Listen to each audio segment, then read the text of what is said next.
6 ঘন্টায় তেলে ডাকাতি করলেন, জনগণের কৃষকের কাছ থেকে টাকা নিলেন কত? 2,25,000। আপনার তেল বেচার কোনো অধিকার থাকা উচিত না। আপনি গতকাল তেল পাইছেন হলো কত লিটার?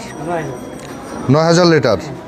9,000 লিটার তেল সব খরচ দিয়ে যা হিসাব দিলেন কত পড়বে লাভ আপনার?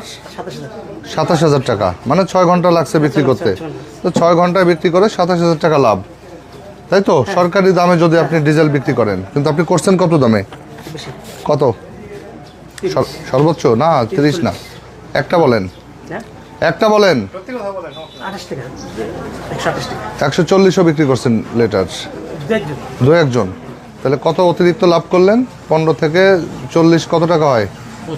25 টাকা। তাহলে 9,000 লিটার তেলে লাভ করলেন কত? গুণ করেন। আপনি এক গাড়ি তেল এনে যদি অতিরিক্ত লাভ করলেন কত? 9,000 ইন্টু 25, 9,000 গুণ 25,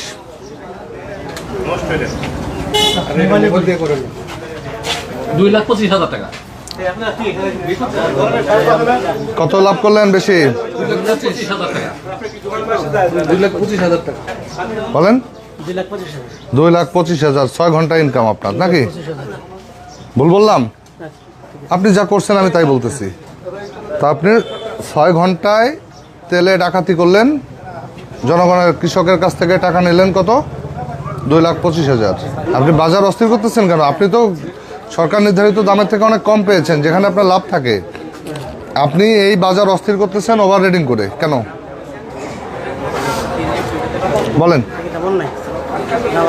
তাহলে এই তেল বেচা কেন আপনার বন্ধ থাকা উচিত? আপনার তেল বেচার কোনো অধিকার থাকা উচিত না, বন্ধ থাক।